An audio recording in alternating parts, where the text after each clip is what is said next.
Hola, ¿qué tal? Mi nombre es Víctor Manuel Torres Franco y soy estudiante del doctorado en Educación por la Universidad IEXPRO. Y en esta ocasión te vengo a compartir dos grandes lecturas para acreditar la asignatura de Seminario de Evaluación y Acreditación impartida por el doctor Francisco Javier Fernández Hernández. Las lecturas que vamos a reflexionar a continuación son las siguientes. 1. El Sistema Nacional de Evaluación Educativa en México, un análisis en perspectiva comparada.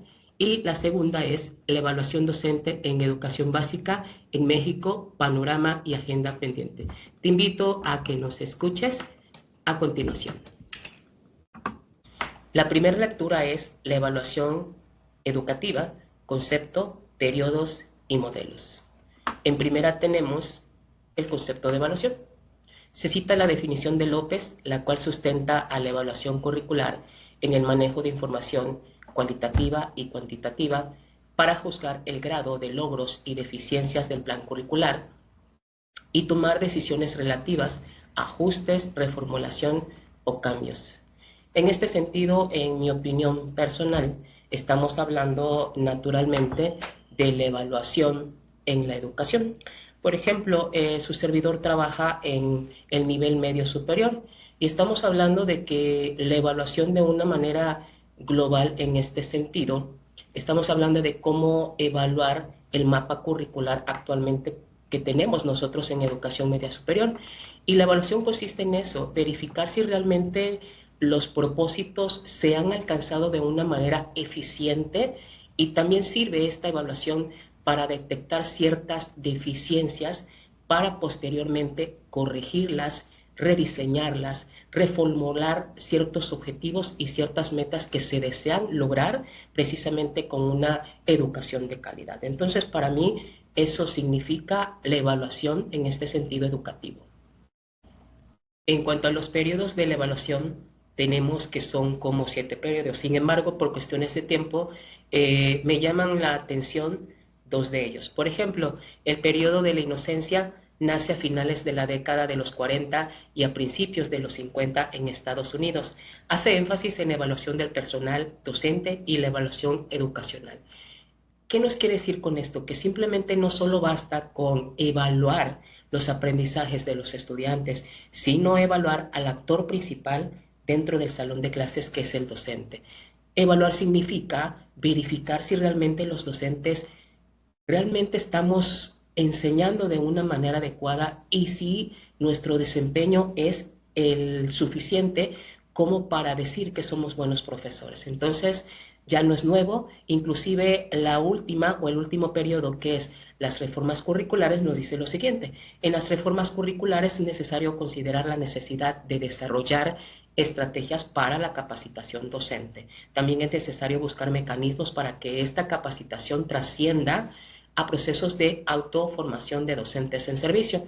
Es importante porque hace algunos años hubieron las últimas dos reformas en donde se hacía mucho énfasis en la evaluación del docente. Entonces, el docente pasaba por un proceso donde era evaluado y donde posteriormente recuerdo que un servidor también se evaluó en la famosa evaluación de la permanencia. Y esto quería decir que si realmente eras bueno como profesor en la función docente, pues seguías trabajando como tal. Y si no, pasaban otras cosas, a lo mejor te movían de puesto, pero eso quería decir que si eras deficiente en esa evaluación, no podías seguir como docente frente a grupo. Entonces hubieron estos cambios significativos en estas reformas que posteriormente hablaremos más adelante. A continuación tenemos varios modelos de evaluación. Sin embargo, me voy a detener en algo que para mí me llama mucho la atención, que son las competencias profesionales.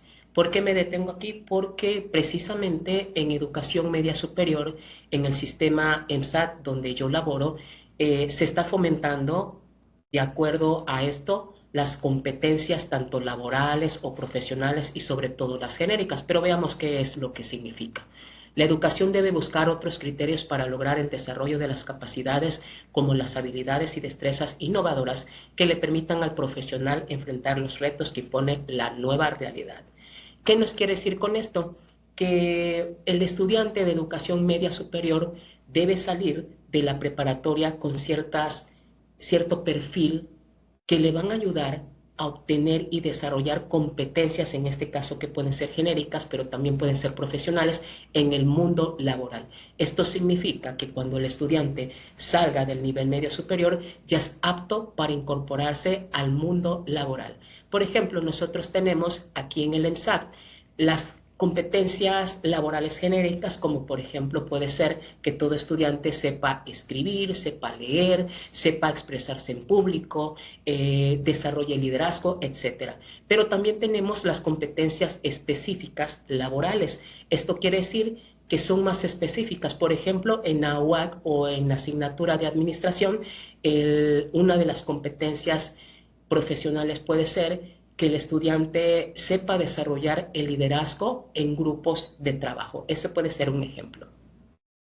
La segunda lectura de análisis es el sistema educativo nacional y las recientes reformas educativas. Como pueden observar, el subtema es el sistema educativo nacional diagnóstico.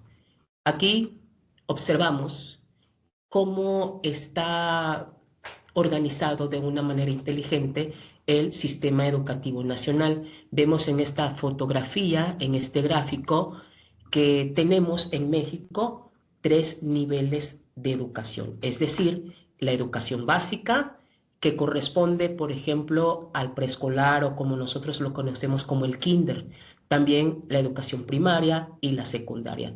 Y también tenemos cómo se llaman o cuáles son sus modalidades, que son el CENDI, general, indígena o comunitario. Un segundo nivel es la educación media superior. Esto quiere decir que puede ser el bachillerato o equivalente y educación profesional sin antecedentes de bachillerato o equivalente. Y bueno, ¿cuáles son las modalidades en las cuales se organiza la educación media superior? Pues bueno, es el bachillerato general, que es donde su servidor está trabajando actualmente en un sistema ENSAT. También tenemos los tecnológicos y el profesional técnico. El tercer nivel educativo del sistema educativo nacional corresponde a la educación superior, en este caso al nivel licenciatura, que puede ser la educación normal, de la universitaria y tecnológico también. Y tenemos el último grado de estudios, que es el posgrado, es decir, incluye las modalidades como la especialidad, la maestría y el doctorado. La evaluación educativa. Como bien hemos analizado en diferentes documentos, la evaluación educativa, se han formulado, se han diseñado muchísimos exámenes o evaluaciones a nivel internacional. Existen varios, sin embargo, de manera personal, solo me voy a enfocar al que nos compete a nosotros, es decir, al que se aplica en educación media superior, que es PLANEA. ¿Qué cosa se planea? Plan Nacional para la Evaluación de los Aprendizajes. ¿Cuál es su propósito o su objetivo? Bueno, acuérdense que también está el organismo, el INE, que desarrolló el PLANEA para apoyar la mejora educativa en educación básica y educación media superior. ¿Cuáles son las materias o las asignaturas que evalúa PLANEA? Pues bueno, es matemáticas, lenguaje y comunicación.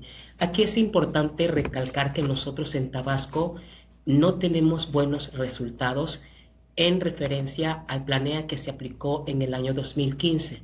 Por ejemplo, en Tabasco, en lenguaje y comunicación, les explico, tenemos 4 niveles de aprendizaje, en el cual el nivel 1 es el más bajo y el nivel 4 es el más alto. Por ejemplo, en lenguaje y comunicación solo se alcanza a nivel estatal, en el nivel 1 el 58.2%, y el nivel más alto, que sería el nivel 4, solo se logró el 6.2% de estudiantes en Tabasco.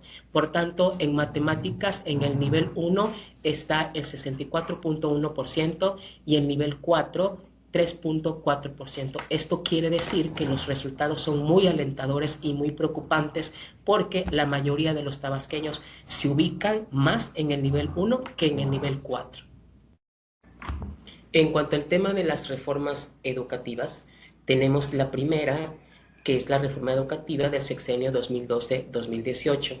Recordemos que esta reforma educativa fue impulsada por el expresidente Enrique Peña Nieto, y algo muy peculiar que sucede en esta reforma es que la educación ya es obligatoria no solo para el nivel básico, sino también para el nivel de educación media superior.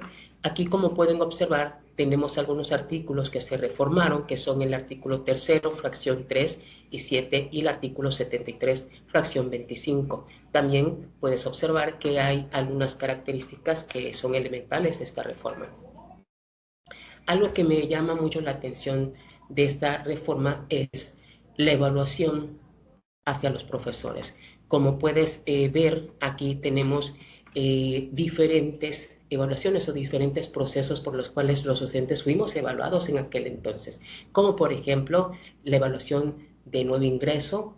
Posteriormente también tenemos la siguiente, que es la de promoción, permanencia y diagnóstico. En este caso soy un claro ejemplo de los docentes que ingresaron con la reforma de Enrique Peña Nieto, en la cual el primer proceso fue la evaluación de nuevo ingreso. Posteriormente, después de un año de servicio en la escuela donde estoy, se me aplicó una evaluación que es diagnóstica, y por último la evaluación de la permanencia. Entonces eso fue como que lo más importante para mí de esa reforma de 2018. Y por último tenemos la actual, que es la iniciativa de reforma educativa de este sexenio 2018-2024, con el anterior presidente. ¿Cuáles fueron aquellos artículos que se reformaron? Bueno, los artículos 3º, 31 y 73 de la Constitución Política de los Estados Unidos Mexicanos. ¿Cuáles fueron algunos de los cambios importantes? Se elimina el Instituto Nacional para la Evaluación de la Educación. El INE deja de existir, y sobre todo se inventa o se crea el Centro Nacional para la Revalorización del Magisterio y la Mejora Continua de la Educación. Naturalmente también la educación abarca que sea obligatoria hasta educación media superior y superior también. Algunos aspectos positivos fue, por ejemplo, que promueve la educación en los valores, la ciencia, la historia, la geografía, la cultura, etc. Pero también crea el Centro Nacional para la Revalorización del Magisterio y también la mejora continua de la educación y el servicio de carrera profesional del magisterio. Entonces son como que complementos nuevos que se le agrega a esta reforma actual. Y bueno, espero que hayan comprendido estos breves temas y nos vemos en la próxima. Gracias.